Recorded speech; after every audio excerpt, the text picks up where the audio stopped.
네, 안녕하세요. 안녕하세요. 대박열림학원에서 간호간략을 강의하고 있는 오정아입니다. 여러분들 만나 뵙게 돼서 너무 반갑고요. 지금까지 저랑 같이 수업에 참여하셨던 선생님들도 계시고 또 처음 보는 선생님들도 계세요. 여러분들이 열심히 동기부여돼서 이 자리에 앉아 계시라고 저는 생각이 들고요. 자, 이렇게 여러분과 오랜 시간 동안 만나서 함께 공부하는 것도 또 제가 이 직을 떠나지 않는 이상, 간호직을 떠나지 않는 이상, 또 여러분들도 간호직에서 계속 근무하실 거잖아요. 그러면 또 다른 하나의 연을 만들어가는 과정이라고 생각을 합니다. 자, 이번에 하게 되는 단원별 문제풀이는 3시간씩 4회, 총 12시간으로 수업이 진행이 될 거고요. 여러분들이 기출문제풀이반도 들으셨을 겁니다. 근데 기출문제풀이반은 어떠셨어요? 생각보다 몇 문제 빼놓고는 좀 쉽다라는 생각이 드셨을 겁니다. 그런데 기출문제풀이반은 단원별 문제풀이반과 달리 그동안 기출문제가 어떤 패턴으로 출제가 됐는지 또 어떤 개념에 더 많이 출제가 됐는지를 좀 상황을 분석하는 거라면 단원별 문제풀이는 그런 상황 분석보다는 우리 충실하게 기본 개념을 정립하는 시기라고 생각하시면 됩니다. 자, 여러분들 지금 앉아 계시는 선생님들 1회 이상은 다 정리가 끝난 상태라고 생각이 들고요. 최소. 그 다음에 많이 하셨던 분들은 2, 3회 들으셨던 분들도 계세요. 그렇기 때문에 기본 개념 정립이 한 번 들으셨던 분들은 조금 혼돈이 오실 수가 있어요. 그래서 단원별 문제풀이를 통해서 우리 기본 개념 다니기를 이 기회를 통해서 확실하게 내 것으로 만드는 시간으로 됐으면 좋겠다는 생각을 저는 해보고요. 자, 여러분들 수업 시간 전에 자, 강의 유인물 받으셨죠? 그래서 강의 유인물을 시작하기 전에 꼭 챙기셨으면 좋겠고요. 인강을 통해서 수업에 참여하시는 선생님들은 자료실에 자료 올려져 있기 때문에 다운받아 가지고 수업에 참여해 주시면 되겠습니다. 그 다음에 유인물에는 저희가 강의 문제와 그러니까 단원별 문제풀이와 관련된 내용들을 다 담아드리려고 노력을 하는데 책에 있는 내용도 생각보다 많습니다. 그래서 아주 쉬운 것들은 그냥 스킵했다고 생각하시면 될 것 같아요. 그래서 책하고 같이 놓고요. 혹시 그런 문제를 틀리셨다 그러면 약간의 반성과 함께 책을 얼른 떠듬어서 찾아보셔야 될 것 같고요. 웬만한 거는 다 넣어드리려고 노력을 해드렸고요. 그 다음에 단원별 문제풀이를 보시면 여러분들이 개념 하나하나 기출문제는 몰려있는 것들이 좀 많았어요. 많이 나오는 문제 중심으로. 근데 단원별 문제를 제가 정리를 할 때 되도록이면 개념 하나라도 빠지지 않도록 정리를 다 해드렸다고 생각하고요. 여러분들이 이제 시험이 얼마 안 남았죠. 그래서 시험을 앞두고 좀 마음이 이제 바빠져요. 기본 개념들은 끝나셨을 것 같은데 자, 근데 어때요? 우리 기출문제 풀이반 하셨을 때 맞았을 때보다는 틀렸을 때가 좀 속상하지 않았어요? 나는 조금 준비된 것 같은데 근데 딱 보면 틀려요. 그럼 되게 마음이 바빠져요. 또 뭐가 부족한가. 근데 아마 단원별 문제풀이가 그거보다는 조금 더 많이 틀리실 거예요. 그럼 어때요? 또 마음이 바빠져요. 그죠? 점점점 바빠지고 나중에 이제 실전 모의고사에 또 들어가면 생각보다 점수가 안 나오세요. 그러면 계속 문제풀이만 집중하시는 분들이 계시는데 그거보다는 한 문제를 풀더라도 정확하게 개념 다지기 하는 게 가장 우선 조건이라는 생각이 들거든요. 그래서 그런 부분에 포커스를 맞춰서 생각하시면 될 것 같고요. 자, 지금부터는 여러분들 스트레스 관리도 우리 시간 관리에 들어가죠. 플랜에 들어가죠. 그래서 이제 시간은 없죠. 마음은 바쁘죠. 성과는 생각보다 안 나오는 것 같죠. 뭐 책만 떠든거리다가 시간을 다 보내시는 선생님들이 계세요. 그래서 스트레스 관리가 굉장히 지금 공부보다도 스트레스 관리를 굉장히 잘 해주셔야 될 것 같고 물론 공부에 올인도 하셔야 되겠죠. 그 다음에 건강관리도 굉장히 중요해요. 그래서 이 세 개를 같이 맞춰서 플래너를 쓰셔서 시간계획을 잘 하시는 게 조금 더 좋은 결과에 근접하지 않을까라는 생각이 들고요. 저 역시 여러분들이 정말 좋은 결과 합격하실 수 있도록 저 역시 최선의 노력을 하도록 여러분들을 지원하겠으니까 저를 많이 애용해 주시면 감사하겠습니다. 하실 수 있죠? 네, 좋습니다. 자, 이제부터 시작하겠습니다.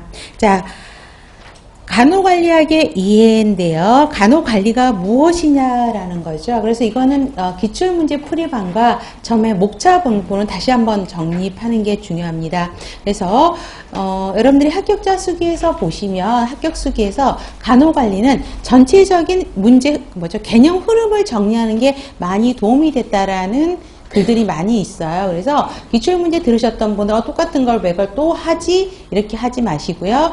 순서 책 안 봐도 간호관리 이해는 이런 문제들이 나온다라는 걸 머릿속에 탁 집어넣고 계시면 돼요. 그래서 두 번째 다 정립하신 분들은 그냥 가만히 듣고 계시면 슬슬 이해가 되는 단계일 겁니다. 처음 들으시는 분들은 다시 정립하는 과정으로 들어갈게요. 자, 간호관리학 이해. 그러면 우리 간호관리 이해에서는 항상 뭐가 나온다고 그랬었죠? 그러면 뭐예요? 관리가 무엇이냐, 관리에 대한 정의가 나오죠. 그래서 여러 학자들이 말한 관리들에 대한 정의는 꼭 구별을 하셔야 되겠고요. 그러면 그 중에서 간호관리는 무엇이냐? 근데 어렵지 않으세요. 앞에 간호만 들어가 있어요. 그죠? 그 다음에 보시면 될 거예요. 그래서 간호관리의 정의, 관리의 정의. 그 다음에 나온 게 뭐죠? 공행정과 사행정. 그럼 뭐가 나와야 돼요?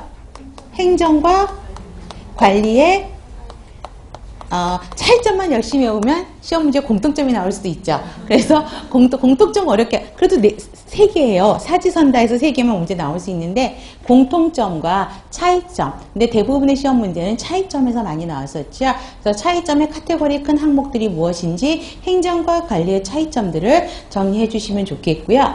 그 다음에 나왔던 게 또 우리 생각나시는 분들, 생산성이 나왔죠. 조직에서의 가장 큰 목적은 조직의 생산성을 올리는 것이죠. 유효성, 효과가 있는가가 생산성이 있다라 그러는데, 생산성 하면 또 뭐가 나오죠? 효과성과 효율성 구별하는 문제죠. 이건 반드시 꼭 기억하셔야 되는 것입니다. 그래서 효과성과 효율성, 여러분들이 기본서 갖고 계시면 거기에 표만 확실하게 외우셔도 나와요. 근데 이제 모의고사 문제를 지금 막 내고 있는데 어떻게 하면 제가 비틀어서 꼴까? 그래서 한 문제 내는데도 시간이 너무 많이 걸려요. 안 들어본 문제를 막 찾아야 되니까 그 문장을. 그래서 이걸 꼭 정확하게 정리하시면 좋겠고요. 그 다음에 또 나온 게 간호관리의 뭐였죠? 학문적인 특성이 무엇이냐? 우리 몇 가지 있었죠? 몇 가지? 몇 가지가 생각이 안 나시죠? 네. 자, 그래서 그거 정리하셔야 되겠고요. 문제도 나올 거예요. 그 다음에 나온 게 관리자의 유형이 무엇이냐. 간호관리자의 유형. 최고관리자, 중간관리자, 일선간호관리자. 그래서 그 관리자에게 종류, 물론 관리자가 하는 역할도 정리를 하셔야 되겠고, 각각의 간호관리자에 어떤 사람들이 간호관리자에 들어가느냐, 그것도 구분을 하셔야 되겠습니다. 그 다음에 카츠가 말한 간호관리가 아니죠. 관리자의 기술은 뭐가 있었느냐는 거죠. 관리자의 기술 세 가지. 인간적 기술, 개념적 기술, 실무적 기술. 그래서 그 세 가지 기술이 간호관리 과정과 비교해서 위로 갈수록 어떤 기술이 많아지고 밑으로 갈수록 어떤 기술이 많아지느냐, 그런 것도 포커스로 정리를 해주시면 되고요. 그 다음에 항상 나오는 문제가 뭐였어요? 그렇죠. 민츠버그의 역할은 정립을 꼭 하셔야 되고, 민츠버그의 역할은 상황적인 예들로 문제들이 나와 있고, 예전에는 하나 주고 답을 무슨 역할로 찾느냐 이렇게 쉽게 좀 나왔다. 그럼 이제는 각각의 특성들 다 적어놓고 골라라 하는 것들이 나오기 때문에 정리를 하시면 될 것 같습니다. 자, 그렇게 해서 문제를 보시는 걸로 하고요. 자, 그러면 이제 책으로 들어가겠습니다. 1번. 자, 여러분들 유인물이랑 같이 놓으셨죠? 그쵸? 바로 옆에 놓고 유물 보세요. 자, 학자들이 정의한 관리의 개념으로 옳지 않는 것. 자, 이거 몇 번이죠? 3번. 자, 3번은 뭐에 대한 내용이죠? 권한에 근거한 권력을 강조하고 공식적인 규칙의 제정을 따르는 것. 따르는 과정. 그러면 간호관리 과정에 어디에 들어가는 거죠? 우리 간호관리 과정 그러면 기획, 조직, 인사, 지휘, 통제죠. 그러면 이거는 어디에 들어가요? 조직의 특성. 그렇죠? 조직 과정의 개념 정의할 때 항상 이 문제가 나와요. 권력, 권한 이런 거 들어가면 조직에 대한 내용입니다. 근데 여기 문제는 관리에 대한 정의를 물어보는 것이죠. 조직의 개념을 설명한 거는 아니라는 것이에요. 그래서 1번 목표를 효과적으로 하는 거. 그래서 우리가 관리를 왜 하냐라고 물어봤을 때는 어떻게 답을 하셔야 돼요? 그렇죠. 조직의 목표 달성이라고 이야기하셔야 되겠죠. 그래서 목표를 효과적으로 수행하기 위해서 조직원들에게 특별한 관심을 갖고 영향을 주는 과정이다. 맞죠? 그래서 유림을 같이 참조해서 보시면 이거는 드러커가 이야기한 거예요. 근데 드러커가 이야기한 게 중요한 게 아니고 그 옆에 땡땡이들을 조금 정립해 놓으실 필요가 있죠. 권한을 갖고 공식적으로 정해진 역할을 주는 과정이다. 태푼이라는 사람이 이야기했고요. 조직의 목표를 효과적으로 달성하기 위해 자원을 기획하고 조직하고 지휘하고 통제한다. 그렇죠? 그래서 존스 조지 힐이라는 사람이 이야기를 한 거예요. 그 밖에 여러분 5번 보시면 여기도 마찬가지로 목적을 하기 위해 달성하기 위해 인적, 물적, 재정적, 정보적 자원들을 이용해서 기획, 조직, 지휘, 통제 비슷한 말이죠. 그 다음에 하이만 스코트가 말한 것도요. 목표 달성하기 위해서 자원을 이용하고 인간에게 영향을 미치고 변화에 적응하는 과정이다. 라는 것이었고 여러분 제일 마지막에는 우리 수업 시간에도 계속 강조했던 말이에요. 목표 달성을 위해서 그러니까 구성원들의 조력, 자원을 활용해서 기획, 조직, 인사, 지휘, 통제하는 과정이고 그렇죠? 목표를 효율적으로 달성할 수 있도록 환경을 설계, 유지하는 것을 무엇이라고 하느냐 이런 문제도 있었단 말이에요. 그렇기 때문에 관리 정의 꼭 구별하시면 되겠습니다. 자, 2번은요. 관리의 특성에 관한 내용으로 옳은 것. 몇 번이죠? 우리 큰 소리로. 3번이죠. 목표 달성을 위해 그렇죠? 자원의 기술적 활용이 필요하다. 맞는 거죠? 그러면 1번은 뭐가 틀렸을까요? 그렇죠. 개개인이 아니죠. 우리는 조직, 관리의 공통점이 뭐였어요? 제일 첫 번째. 조직 안에서 이루어지는 거죠. 그렇기 때문에 개개인이 가진 목표 추구가 중요한 게 아니라 조직적인 측면에서 접근을 해야 되는 거지 개인의 목표 추구는 아닌 거. 조직의 목표가 더 우선이 되는 거고요. 목표 달성 여부는 인적 요소보다는 물적 요소가 더 중요한 게 당연히 아니죠. 물적 요소보다는 구성원, 사람들이 훨씬 더 중요하죠. 그래서 인적 요소를 중요시하는 것이고요. 간호관리의 목표는 생산성을 높이는 것이에요? 아니죠. 뭐죠? 양질의 간호 서비스를 제공하는 것이다 라고 해야 되죠. 그래서 여러분들이 관리의 특성 보면 우리 관리의 특성 공부하셨을 거예요. 제일 첫 번째가 뭐였죠? 관리는 조직 안에서 이루어진다. 그게 들어갔고요. 두 번째, 인적 요소를 중요시한다. 세 번째, 목표를 달성하기 위한 수단이다. 이 문장 꼭 기억하시라고 했었죠. 그 다음에 지금처럼 자원을 기술적으로 활용하는 거, 그 다음에 과정인 동시에 기능이다. 그래서 5가지 정립하셔야 되는 것입니다. 그래서 답은 3번이고요. 3번, 관리 기능을 설명한 것 중 옳지 않는 것. 그러면 간호관리 과정에 우리 기능에 어떤 것들이 있었죠? 기획, 조직, 인사, 지휘, 통제. 공부 다 하셨기 때문에 그 개념들을 명확하게 지금 정립이 되셨을 겁니다. 자, 간호관리 과정의 첫 번째 간호관리 과정은 뭐죠? 기획. 그죠? 그 첫 번째 문장 맞죠? 그 다음에 무엇을 누가 언제 어디서 어떻게 하는지 육가 원칙에 대한 걸 설명해 주는 게 기억이었죠. 이 문제 항상 들어가고요. 사후에 하는 거예요? 사전에 하는 것이에요? 사전. 왜 사전에 하는 거죠? 저 잠깐 보세요. 왜 사전에 하는 거죠? 기획은 그렇죠. 미래 나왔어요. 그 다음에 붙여보세요. 동사.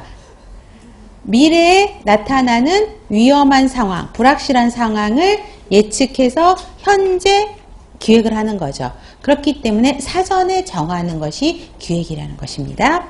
그 다음에 2번. 자원을 조정하고 조직하고, 조직이나 조직이나 다 맞는 말이고요. 분배하고 정책 정찰을 이용해서 직무를 서술하고 합당한 자격을 정한다. 자, 이거는 뭐죠? 조직이죠. 그런데 우리 앞에 자원을 조정 분배하고 정책 절차를 이용한다. 조직인 건 알았어요. 그런데 직무를 서술하고 합당한 자격을 정한다는 거는 어떤 분은 인사 아닌가? 라고 하죠. 네, 인사도 맞고요. 조직도 맞아요. 그래서 이거는 이 문장은 그럼 직무를 서술하고 합당한 자격을 정하는 건 뭐였죠? 네 글자. 직무 관리에서 직무 분석이죠. 근데 그거를 포커스를 어디냐에 두느냐에 따라서 직무를 관리하는 거기 때문에 직무 설계하는 거잖아요. 직무 설계하고 하는 거, 직무 기술하는 거는 어디? 조직에서 그게 강조가 되면 조직의 파트에 들어가고요. 그 직무를 수행하는 인적 특성, 인적 요건을 강조하면 인사관리에 들어간다 그랬었죠. 그래서 이 문장은 조직에 들어갈 수도 있고 인사에 들어갈 수도 있다라는 것이기 때문에 조직이라 그래서 직무를 서술하고 합당한 자격을 정한다. 인사는 틀린다고 보시면 안 된다라는 것이죠. 3번 인사, 모집, 선발, 채용, 오리엔테이션, 인력 개방 등을 포함한다. 맞죠? 그 다음에 시간이 가장 많이 요구되는 게 인사 파트입니다. 그 다음에 업무 성과를 향상시키기 위해서 실행 계획을 정한다. 자, 기획. 자, 이거 기획이라고 하면 안 된다고요. 어죠? 우리 제가 수업 시간에도 유인물 드렸을 거고, 보시면 이거 어디에 들어가는 거예요? 통제에 들어가는 것이죠. 자, 왜 그러냐면, 자, 업무 성과를 향상시키기 위해서 실행 계획을 정한다는 건 표준을 정한다고 생각하셔야 돼요. 그러니까 성과를 올리기 위해서 처음에 정한 표준대로 이거를 잘 하고 있는지 실행 여부를 확인하는 과정이 통제죠. 그렇죠? 그러니까 이거는 통제에 관한 문장입니다. 그렇죠? 자, 그럼 여러분들 유인물에 보시면 우리 기획조직 인사 지휘 통제에 대한 내용들은 다 드렸어요. 그래서 무엇을 누가 언제 어디서 어떻게 하는지 사전에 결정은 당연히 기획이다라는 거 알려드렸고요. 목표를 정하고 신념 정하고 목표 달성하기 위한 행동을 정하는 거. 그래서 여러분들 마지막 땡들은 기억하셔야 그랬죠. 과정과 기능이다 해서 그 기능이 기획의 계층화, 의사결정, 재무관리, 시간관리 이런 것들이 들어간다 그랬었죠. 그럼 여기에 빠진 게 뭐가 있을까요? 우리 기획에 MBO 빠져있죠? 그렇죠? 공부했던 거. 그 다음에 조직은 기획을 잘 할 수 있도록 프레임워크, 스트럭처를 짜는 게 조직이죠. 그래서 공식적인 구조를 만드는 것이고 지금 다까지 문항에 세 번째 땡이 들어가 있는 것이죠. 그 다음에 자원을 이용하는 거, 그 다음에 책임과 의무를 분배하는 거, 타부서와의 업무활동 조정하는 건 조직이고요. 조직화, 조직구조, 조직문화, 조직변화 이런 것들이 이제 다 이번에 다뤄질 거고요. 인사는 사람을 관리하는 것이죠. 그래서 직무관리, 확보관리, 개발관리, 보상관리, 유지관리. 그렇지만 보상관리가 어디에도 들어갈 수 있다? 유지관리에도 들어갈 수 있다 그랬었죠. 그래서 제가 기출에서 설명드렸지만 보상관리가 이렇게 5개로 나누어진 책이 있고요. 또 책들마다 직무 확보, 개발, 유지관리에 4개로 나눠서 보상관리가 유지관리 내용으로도 들어간다는 것입니다. 근데 그거는 중요한 거는 아니라는 것이에요. 그렇게 정리들이 나누어져 있구나만 차이점만 구별하시면 되겠고요. 지휘는 목표 달성에 기여하도록 영향력을 미치는 과정이었죠. 그래서 지휘 그럼 항상 나오는 단어가 뭐라고요? 리더십, 동기부여. 라는 게 대표적인 거죠. 그 다음에 커뮤니케이션, 자기주장 행동, 갈등 관리, 스트레스 관리, 의사소통, 또 생각나는 단어 있으세요? 임파워먼트. 이것도 들어가죠. 그 다음에 통제는 계획한 업무를 제대로 수행하고 있는가 여부를 하고 처음에 만들어 놓은 계획과 실행 간의 차이를 시정하는 관리 활동이죠. 그래서 두 번째 문장인 거죠. 업무 수행에서 필요한 교정적 행동을 적용하는 과정, 그래서 결과 업무, 그다음에 성과 표준을 측정한다. 이런 것들이 내용이 들어가는 것입니다. 그래서 답은 4번이 지휘가 아니라 기획도 아니고 통제라는 것이죠. 그 다음 4번입니다. 간호관리의 학문적 성격으로 옳지 않는 것. 그래서 학문적 성격이 아까 5가지 있었죠? 그죠? 그래서 그거를 물어보는 것이에요. 그럼 우리 5가지가 뭐가 있었죠? 우리가 5가지 문장을 보면서 하면 되겠네요. 자, 개인, 집단, 조직 전체를 연구 도서형으로 해서 인간 행위를 여러 학문으로 또 통합하는 종합과학적인 관점의 학문이다. 관점의 분야이다. 그럼 이거 뭐라고 나와야 되죠? 3글자. 통합적이라는 말 나왔었죠. 여기서 통합하는 종합과학적 관점, 통합적. 이게 학문적 성격의 가장 대표적인 특성이죠. 왜요? 간호학 플러스 행정학 플러스 관리학, 심리학, 교육학 뭐 여러 가지 학문들이 섞여 있는 거기 때문에 그렇고요. 2번. 간호 목표를 달성하기 위한 지식과 기법을 객관적이고 보편적인 원리로 제시한다. 혹시 이 문장 어떤 단어로 설명할 수 있죠? 상황, 적합성. 그쵸? 우리 간호학이 원래 우리나라 게 아니라 그랬죠. 외국에서 만든 간호학을 우리나라 실정에 맞게 적용하는 것이기 때문에 지금처럼 지식기법을 객관적이고 보편적인 원리로 접근하는 학문분야를 관리라고 설명을 하고 있고요.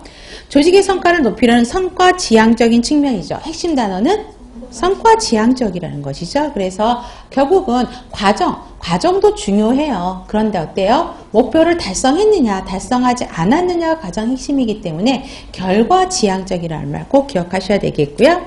그다음 결과 지향적만 이꼴 성과 지향적 같은 말입니다. 개별 환자에 초점을 두고 연구되는 학문이다. O예요, X예요? X. 어디가 틀린 거죠? 그렇죠. 간호관리는 환자에 초점을 두는 게 아니라 누구한테? 인적 자원을 중요시한다. 그 인적 자원이 환자가 아니라 간호사라고요.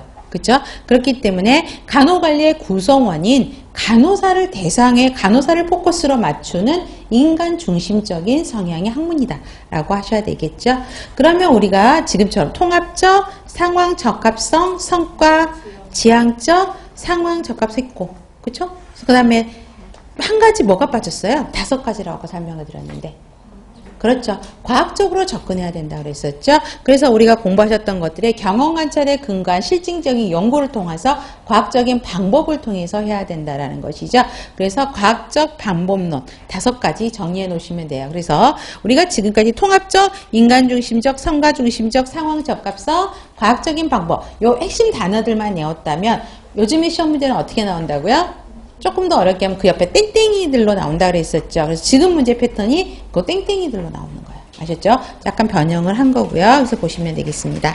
그래서 옳지 않는 거니까 4번이죠. 그 다음에 5번은 이제 절대 틀리시면 안 되고, 틀리시는 분은 가슴에 손 한번 올리셔야 돼요. 지금부터는. 자, 관리와 행정의 차이점에 대한 설명으로 옳은 거. 1번. 그쵸? 행정은 법 앞에 평등성을 강조하는 거는 행정이죠. 모든 사람 앞에 해야 되고 법으로 강조하는 거니까 관리는 그거에 비해서 덜 요구되죠. 그러면 목표가 분명한 거는 관리죠. 그 다음에 행정은 온 국민을 대상으로 해야 되기 때문에 불분명하고 복잡하게 할 수밖에 없다고요. 왜요? 온 국민들이 레벨이 사회 경제적 레벨이 동일하지가 않죠. 그렇기 때문에 불분명하게 할 수밖에 없어요. 그 다음에 행정은 법령 제약이 많아요, 적어요? 많죠. 관리는 그거에 비해서는 적게 받고 있고요. 경제성, 능률성 향상을 강조하는 거는 관리. 그 다음에 독점성이 높은 거요. 경쟁이 제한되는 건 행정이죠. 그래서 여러분들이 뭐 담배 공사, 가스 공사, 뭐 전력공사, 뭐 이런 데들은 경쟁할 대상이 없잖아요. 나라 상겹밖에 없기 때문에 그러면 어때? 경쟁 안 한다고요. 그렇지만 병원들은 어때? 자율경쟁 체제로 모두로 들어가서 열심히 하지 않으면 도태될 수밖에 없죠. 그렇기 때문에 경쟁성, 능률성 향상을 굉장히 강조하는 게 관리라는 것입니다. 자, 그러면 여러분 관리와 행정의 공통점 첫 번째가 아까 조직 내에서 이루어진다라는 것이었고요. 두 번째 특성 뭐였죠? 관료제죠. 관료제 서열화가 이루어지는 것, 계층제가 이루어지는 게 막 성격을 갖고 있고, 그 다음에 또 관리는 아까 목표를 달성하기 위한 수단이다. 그 문장 공통점입니다. 그 다음에 문제는 관리와 행정의 차이점에 옆에서 이렇게 길게 풀었어서 행정은 관리는 이렇게 문제가 많이 나오고 있고요. 아주 쉽게 예전에 나왔던 문제 생각하면 관리와 행정의 차이점의 항목은 무엇인가 속하지 않는 거 이렇게도 나왔었거든요. 그러면 뭘까요? 권력성, 지금처럼 독점성, 능률성, 그 다음에 법의 제약 정도, 목표, 평등성 뭐 이렇게 해도 문제가 나올 수도 있다라는 것입니다. 그래서 이 표 꼭 정리하시면 되겠습니다.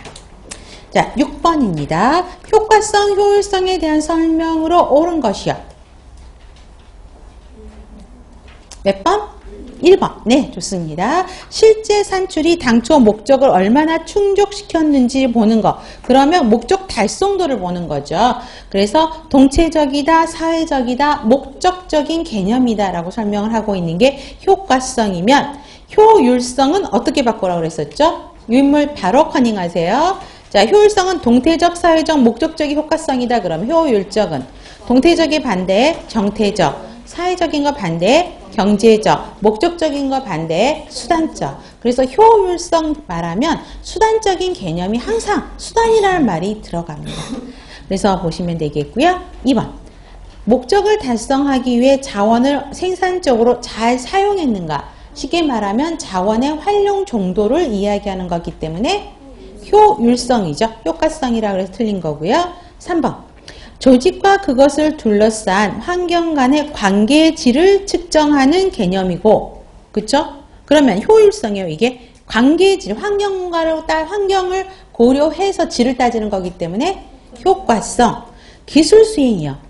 기술 수행, 수단 이러면 전부 효율성이에요. 기술 수행에 관련되는 업적의 질에 대한 측정치. 자, 질문이 들어왔어요. 어떤 질문이냐면, 선생님, 업적의 질에 대한, 3번 문항을 갖고 어떤 분이 질문을 하셨고, 지금 수업을 듣고 계신 분이 또 그분일 수 있어요. 그죠? 근데 질문하신 분이, 선생님, 질을 측정하는데, 그럼 효과성은 관계질을 측정하는 거고, 효율성은 업적질에 대한 측정입니까?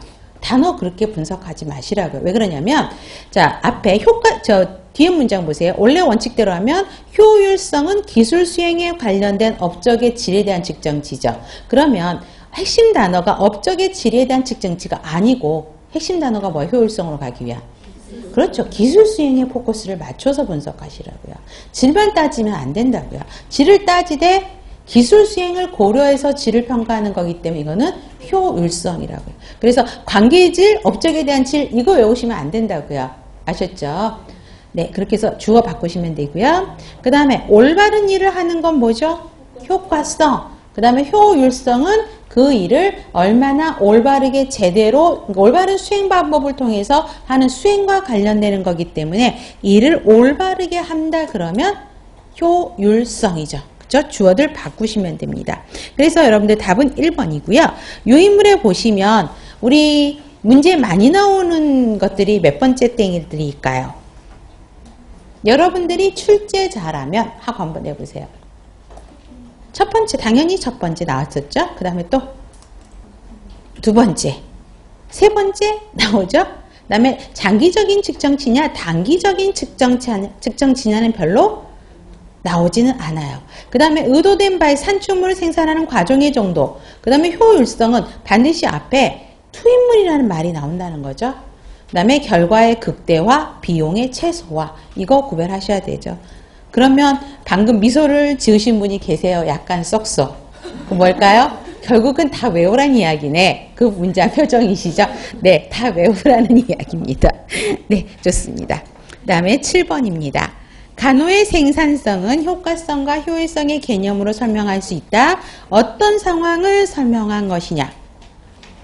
자, 올바른 목표를 추구했대요. 그러면 어때요? 효과성, 올바른 목표와 관련되는 건 효과예요, 효율이에요? 효과예요. 근데 올바른 목표를 추구해요.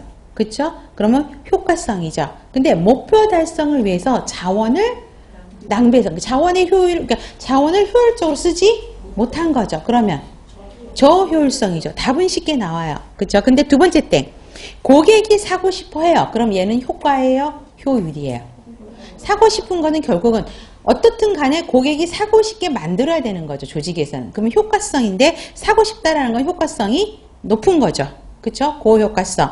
근데 가격이 너무 비싸요. 그렇죠? 저효율성이죠. 그래서 답은 1번이에요. 자, 그러면 이거 유인물 보세요. 자, 지금 수업하면서 보니까 7번 문제에 줄을 쫙 그으시는 분이 계세요. 그럼 틀렸다는 이야기죠? 그죠? 그러면 문제는 얼마든지 그분은 문제를 바꾸면 또 틀리세요. 무슨 말인지 아시겠죠? 그래서 물론 유인물에 보시면 지금처럼 고효과성, 저효율성 제일 왼쪽에 있는 거를 문제로 드렸죠. 그죠? 그래서 고객이 사고 싶어 하나 값이 너무 비싼 제품은 고효과성인데 값이 너무 비싸기 때문에 너무 많이 쓴 거란 말이에요. 저효율성이죠. 그러면 두 번째 오른쪽으로 봐보세요. 고효율성, 고효과성은 이런 문제는 안 나오겠죠. 그죠? 근데 문제 풀다 보면 이런 문제도 있어요. 그래서 가격도 그러니까 질적이면 사고 싶어 해요. 근데 가격도 적당해요. 그쵸? 그러면은 좋은 거죠. 그래서 고효율성, 고효과성. 근데 의외로 여기서 헷갈리시죠? 저효과성은 뭐죠, 여러분? 고객이 사고 싶어 하지 않아요. 그쵸? 사고 싶어 하지 않은데 저효율성은 어때요? 질이 너무 낮은 거고요. 그 다음에 고효율성은 질이 너무 높은 거죠. 그렇죠? 그래서 그거 차이 구별하시면 돼요. 그래서 한번 이 문제에 좀 이렇게 실수하시는 분들은 지금 두 번째 아래 것들 저효율성, 저효과성, 고효율성, 저효과성 문제 그 두 번째 땡을 내면 또 틀리실 가능성이 있다라는 것이에요. 그래서 그거 구별하시면 되겠습니다. 자, 8번입니다. 임상 실무에서 많이 활용되는 개념적 기술에 대한 예로 옳은 것이요. 1번이죠. 사명, 비전, 목표를 포함한 빅픽처, 아주 큰 그림을 그린다라는 거죠. 그래서 우리 사명, 비전, 목표 그럼 어디서 나온 문장이에요? 이거. 기획의 계층화에서 나온 거죠. 그래서 이걸 정하는 사람은 누구예요? 최고 관리자가 하는 거죠. 그렇게 되면 개념적 기술이에요. 그 다음에 외부 고객과 내부 고객의 요구를 이해한다. 실제 기출에서 빅픽처를 이용하고 요 문장은 안 나왔는데 뒷문장에 한번 나왔었어요. 외부 고객과 내부 고객의 요구를 이해해서 조직에 나아갈 방향을 정하는 거기 때문에 개념적 기술에 들어가는 것입니다. 자, 2번은 각 직원의 임상 수행 능력과 기술을 알고 적절히 업무를 위임하고 감독하는 것. 실무적 기술이죠. 환자 간호에 있어서 결과지향적이다, 결과 중심적으로 일을 하는 것. 실무적 기술이죠. 개방적이고 위협적이지 않은 환경을 만드는 것은 인간적인 기술이죠. 그래서 지금 답까지 8번에 1번에서 외부 고객과 내부 고객의 요구를 이해한다는 것들 여러분들이 기출에서 보셨을 거고요. 그 다음에 개방적이고 위협적이지 않은 환경을 조성한다도 실제 기출에서 나왔던 답까지 문항이었어요. 그래서 이거는 인간적 기술에 들어간다라고 생각하시면 좋겠고요. 그래서 유인물은 여러분들 기출문제 풀이반에서 봤던 유인물이고 책에도 있는 유인물이에요. 특히 개념적 기술에서 여러분 두 번째 땡이요. 또 문제를 내가 낸다 그러면 변화하는 보건의료 체제, 보건의료 체제가 어떻게 시대 흐름에 따라서 변화하고 있는지를 이해해야 되겠죠. 그러면 어떤 기술이요? 개념적 기술이죠. 그 다음에 법적이고 윤리적인 실무標準을 모든 관리 기능에 반영시키는 역할을 하는 것은 개념적인 기술. 이 문장도 기억하시면 좋겠고요. 그 다음에 업무 환경과 관련되고 특히 두 번째 땡은 지금 다까지 문항에 나왔던 거죠. 그 다음에 인간적인 기술은 그렇게 뭐 어렵지는 않으실 거고요. 그 다음에 실무적인 기술. 일을 잘할 수 있도록 해야 되는 것이죠. 그렇기 때문에 배우고 가르치는 거 하시면 되겠고 특히 3번 문항이 지금 나왔던 거고요. 그 다음에 환자를 사정하고 조언하고 그 다음에 마지막 땡이 또 나왔었죠. 그래서 이런 중요 문장들은 정리를 좀 하실 필요가 있겠습니다. 자, 9번입니다.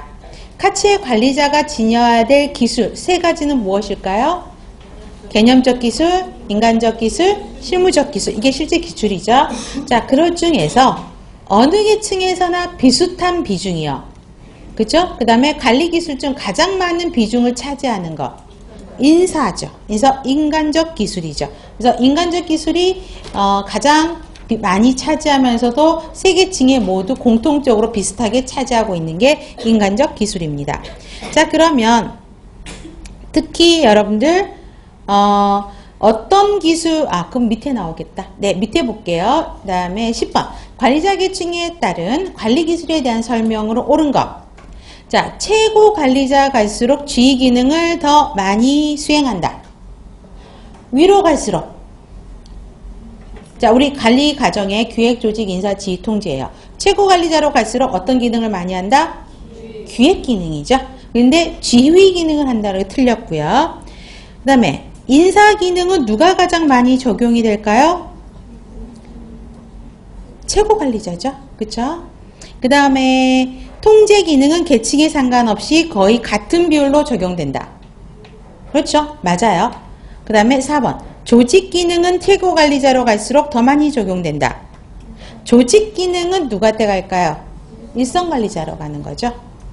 그래서 여러분들 책에 보시면 그 표로 그림으로 그려져 있는 게 있을 겁니다. 그래서 위로 갈수록 기획 기능이 많고요. 밑으로 갈수록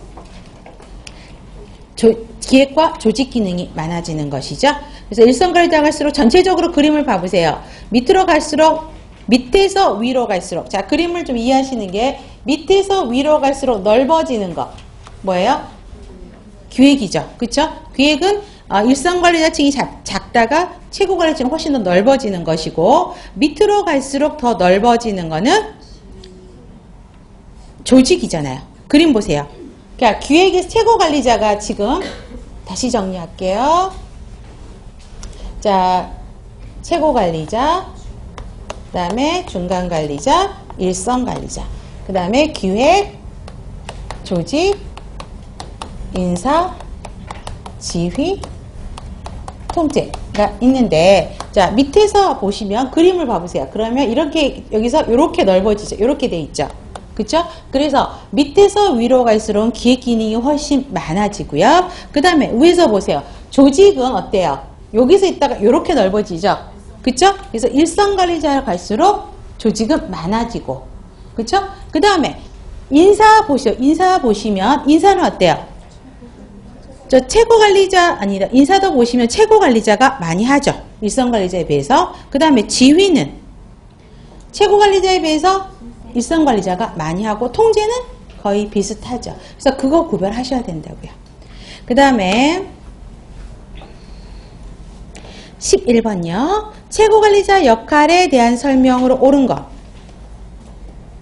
일선간호단위에서 간호를 제공한다. 그럼 누구예요, 이거? 벌써 일선간호단위 하려고 나오죠? 조직의 문제를 규명하고 대안을 모색하고 해결책을 찾아 수행하는 사람. 최고관리자죠. 2번이죠. 조직의 정책을 집행하기 위한 재반활동을 수행한다. 여기서 핵심 단어는 뭐예요? 조직의 정책을 만드는 게 아니죠. 그거를 잘 수행하기 위해서 활동하는 사람이잖아요. 그렇기 때문에 이거는 중간간호관리자예요. 그 다음에 간호단위 근무표를 작성하는 사람? 일선간호관리자죠. 그래서 답은 2번입니다. 자, 그럼 여러분 질문 하나 드릴게요. 자, 평간호사는 어디에 속해요? 일선간호관리자. 왜 선생님 평간호사도 간호관리자는 아니잖아요. 근데 왜 간호관리자에 들어가죠? 그럼 여러분 어떻게 대답하실 거예요? 미소작전을 하면 안 되시죠?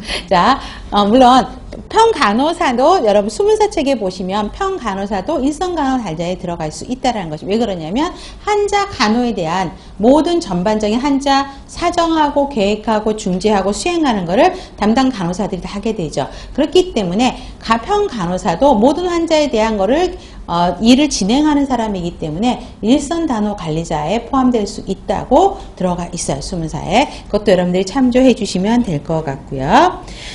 그래서 답은 2번이고요. 12번요. 어느 간호사의 업무를 설명하고 있는 거예요? 쾌적한 환경을 유지할 수 있다? 네?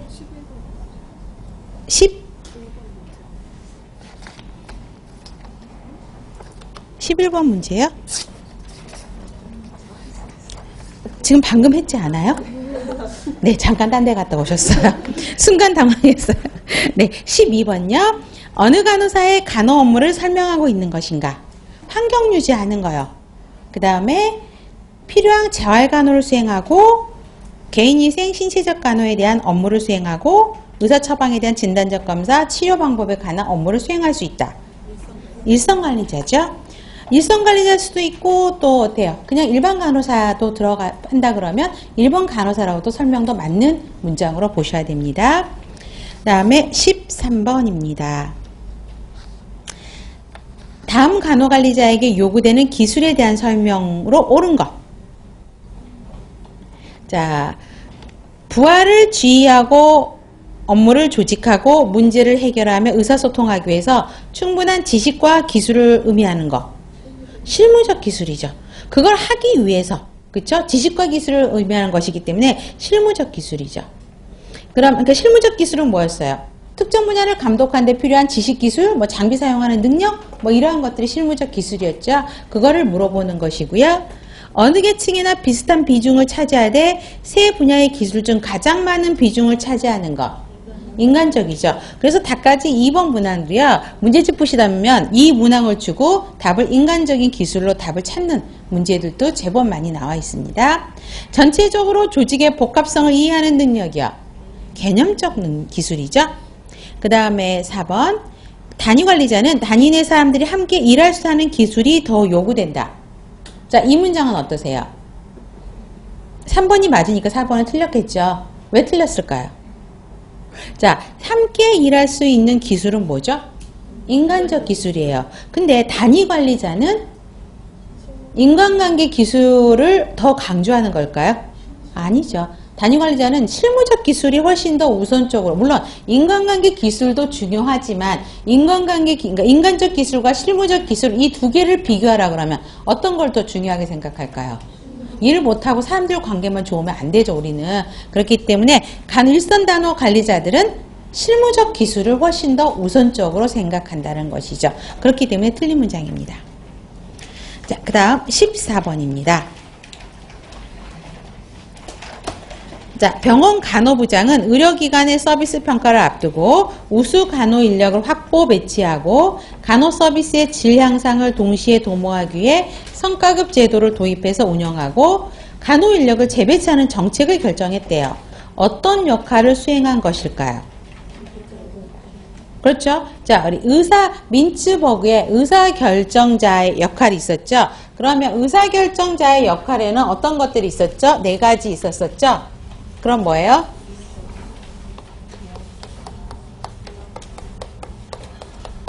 의사결정자의 역할 첫 번째. 기업가의 역할. 그럼 기업가의 역할 그러면 항상 어떤 문제들이 나와야 되죠? 어떤 단어? 뭔가를 기획하고 프로젝트하고 추진하는 사람. CEO 역할이죠. 그 다음 또 하나.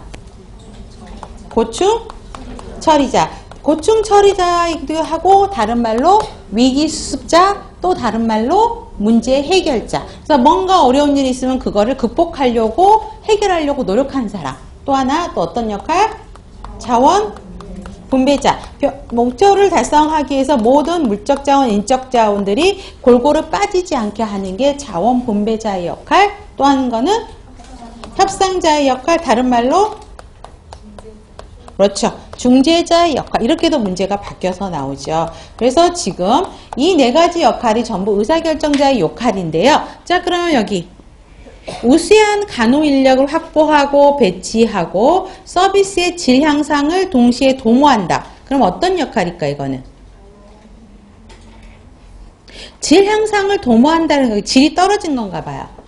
그렇죠? 그러면 이거를 문제 해결자죠. 질이 인력이 부족해서 질이 떨어졌기 때문에 질을 높이기 위해서 우수한 간호 인력을 확보하려고 하는 거기 때문에 이거는 문제를 해결하는 거죠. 도모하기 위해서. 그렇죠? 그 다음 성과급 제도를 도입해서 운영한다고요. 그러면 이거는 어떤 역할? 기업가의 역할이에요. 그러면 간호 인력을 재배치하는 정책이요. 그렇죠. 그러니까 병원에서 인력이 부족해서 서비스가 떨어졌기 때문에 그렇죠? 인력을 확보해서 질 높은 서비스를 도모하기 위해서 지금처럼 뭔가 성과급 제도를 운영한다라는 거는 어때요? 기획하는 것이죠. 뭔가 기획을 하는 성과급 제도를 받아들여서 하도록 하고 인력을 골고루 다시 하겠다는 거기 때문에 재배치는 자원 분배자의 역할이죠. 그래서 이 3개가 다 들어가는 게 의사결정자의 역할이에요. 그래서 민츠버그 역할은 이런 형태로도 많이 나온다고. 그 다음에 또 지금처럼 의사결정자의 역할로 답을 유도할 수 있지만 또 사지로 바꿔요. 의사결정자 역할 다 써놓는 거예요. 여기다가 지금처럼 문제 해결자, 자원 분배자, 그 다음에 지금 또 하나 뭐였지? 기업가 써놓고 이 상황의 간호관리자 역할 중에 해당되지 않는 것은 해가지고 뭐 대표자의 역할 놓는다든가 지도자의 역할 놓는다. 변형은 그렇게 할 수도 있어요. 그래서 그 얘들을 조금 구별하셔서 푸시는 게 좋습니다. 그래서 유인물에 보시면 이거 책에 있는 내용들을 전부 표로 정리해서 드렸습니다. 눈에 보이기 쉽게 드렸던 건데요. 특히 지도자의 역할에서 우리 대인관계자 역할 그러면 제가 대지섭이라고 항상 설명을 해드렸었죠. 그래서 지도자의 역할에서는 두 번째 부하 직원들의 동기부여, 그 다음에 직원들 채용, 훈련 담당하고 고문장은 항상 나오고요. 그 다음에 섭외자와 대변인의 역할을 아직도 혼동하시는 분들이 많으세요. 그래서 섭외자와 대변인의 역할 꼭 구별하셔야 돼요. 사람들과의 네트워크를 유지하고 그 사람들로부터 정보를 얻어내는 역할은 섭외자예요. 그 다음에 대변인의 역할, 섭외자와 대변인이죠. 대변인의 역할은 내가 그 조직을 대표해서 뭔가 우리 조직을 외부에 알리는 역할 하는 게 대변인의 역할이죠. 정보를 전달하는 거. 그 다음에 지금처럼 의사결정자의 역할이 네 가지가 있다. 그래서 문제는 의사결정자의 역할들이 대부분 좀 많이 나오고요. 여러분들이 쉽게 틀리는 게 섭외자와 대변자 섞어놓으면 틀리세요. 그렇죠? 그 부분 명확하게 하시면 됩니다. 15번요. 병원 간호부의 최 간호부장은 최근 간호부에서 추진할 여러 가지 장단기 계획들을 병원 이사진단들에 보고하고 호응을 얻었고 간호부 외에 병원 각 조직으로부터 협조 지원을 약속받았어요. 무슨 역할을 성공적으로 수행한 것일까요? 섭외자죠. 그렇죠? 섭외자가 아까처럼 유인물이 정보를 제공해주는 사람들과의 네트워크를 유지해서 그 사람들하고 거래를 하는 것이고 조직에 영향력을 줄 수 있는 사람들로부터 그 지원을 받도록 모색하는 거 이런 것들이 섭외자의 역할입니다. 자, 그 문장 기억하셔야 되겠죠? 좋습니다. 16번입니다. 자, 여기서부터는 이제 관리 이론에 대한 내용들입니다. 자, 우리가 관리 이론 그러면 여러분들 어떻게 정리하셔야 되겠죠? 관리 이론에 대하면 먼저 관리 이론에서 제일 처음에 나오는 문제가 어떤 것들이 있죠, 여러분? 가장 쉬운 문제. 가장 최근에 나오는 관리 이론은 무엇인가죠? 그렇죠? 그래서 지금 여러분들이 정리하실 게 고전적 이론과 그 다음에 신고전적 이론과 그렇죠. 현대적 이론을 구별 먼저 하셔야 되겠죠. 그러면 우리 자 지금 책 보지 마시고 틀려도 좋으니까 따라오셔야 돼요. 고전적 이론의 대표적인 거 순서대로 과학적, 그 다음에 두 번째 행정관리론, 세 번째 행정관리론, 그 다음에 관료제입니다. 그러면 신고전적은요. 인간관계론, 그 다음 또 인간관계론, 그 다음에 행태과학론, 그렇죠? 행태과학론, 의사결정론. 근데 의사결정 거의 안 나와요, 문제에. 의사결정은 어차피 기획의 파트에서 의사결정이라는 내용이 주제가 있기 때문에 거기서 문제가 많이 나오고요. 현대적 이론은 체계이론, 그 다음에 상황이론, 그렇죠. 카오스 이론. 그래서 시대적인 분류에서 가장 최근에 나온 것들이 어떤 거냐. 여기 시험 문제에 많이 나왔죠. 자, 그러면 과학적인 관리론은 누가 이야기했어요? 테일러. 그 다음에 행정관리론은 관료제 베버. 인간관계는 호손이 한 게 아니죠. 메이어가 호손 공장에서 한 거고. 자, 그 다음에 행태과학론부터 누가 했는지는 안 하셔도 되고요. 제가 말해버렸네. 체계이론은 길리스. 여기까지 하셔야 되겠어요. 그 다음에 이 각각의 이론의 특성이 무엇이냐고요. 그쵸? 과학적 관리 이론의 특성들 정의하셔야 되겠고, 행정관의 특성들, 관료제 특성들, 그 다음에 이런 이론들이 관리에 미친 관리에 미친 영향들 정리하셔야 되고, 또 장단점들을 구별하셔야 돼요. 그쵸? 그러면 굉장히 많이 나오죠? 그 다음에, 과학적인 거는, 고전적인 이론은, 그쵸? 인간을 어떻게 했죠? 조직의 목표를 달성하기 위한 수단. 그래서 인간을 기계인으로 봤죠? 그쵸? 그 다음에 환경은 개방 체계로 봤어요? 폐쇄 체계로 봤어요? 폐쇄 체계로 봤다라는 것이. 그러면 신고전적 이론은 환경은 개방하시면 안 돼요. 이때도 환경은 폐쇄적인 조직으로 봤지만 인간은 사회인으로 봤다라는 거죠. 그러면 현대적 이론은 환경은 개방 체계로 본 거죠. 그렇죠? 이렇게 해서 그 차이점들을 구별하셔야 되는 것입니다.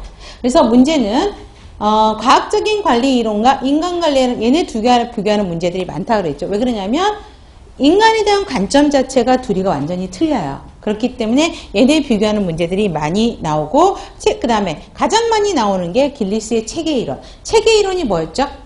간호관리는 뭐다?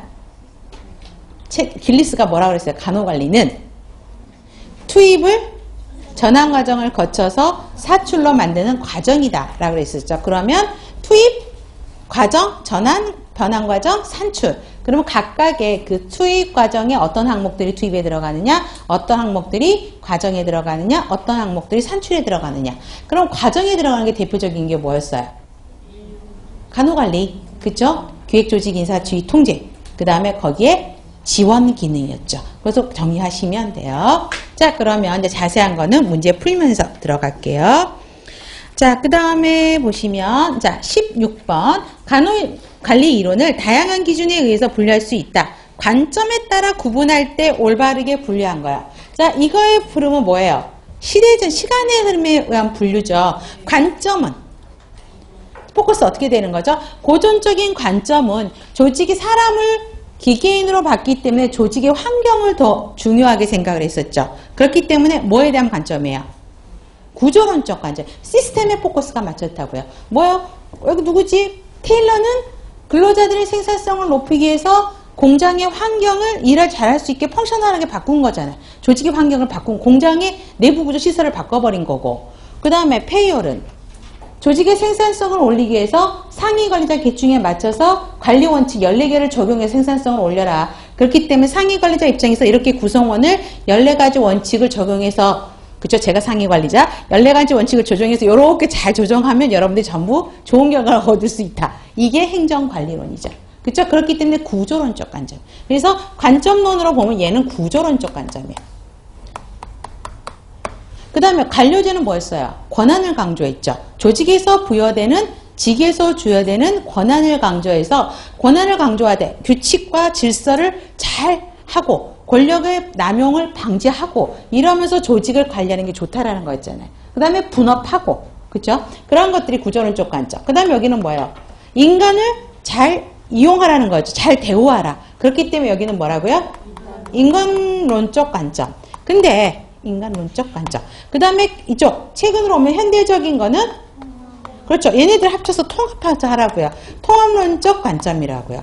근데 제가 수업할 때 강조했던 거 의사결정론은 관점론적인 관점에서는 어디에 들어간다고요? 구로론 근조. 이거 들어간 다 정리하셨네요. 그 내용이에요. 그게 유인물에 있는 내용들이에요. 아셨죠? 그래서 지금 답은 몇 번이에요? 2번이죠. 구조론적 관점, 인간론적 관점, 통합론적 관점. 그래서 세 가지 차이점만 보시면 될 것 같아요. 그래서 유인물은 다시 설명드리진 않을 거고요. 17번. 과학적 관리론에 관한 비판으로 옳은 것. 몇 번이죠? 1번이죠. 관리자의 명령과 통제한 일방적이요. 왜요? 이거 누가 정한 거예요?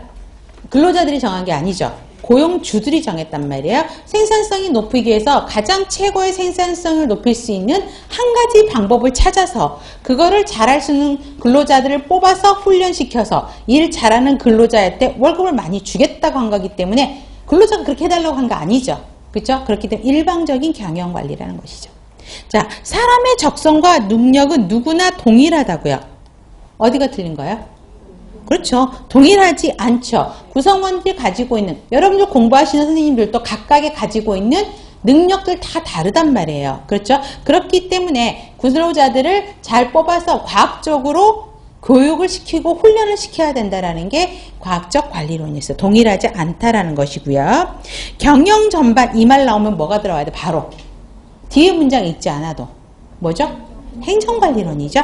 경영 전반의 과학적인 관리 방법. 그럼 뭐예요? 상위 관리자의 포커스를 맞춰서 과학적인 관리 방법이요. 14가지 원칙이요를 이야기하는 거죠. 제시한 다음에 제시해서 근로자의 업무 방법의 효율성을 최대화하는 거. 결국은 행정관리론에 대한 이야기죠. 페이올에.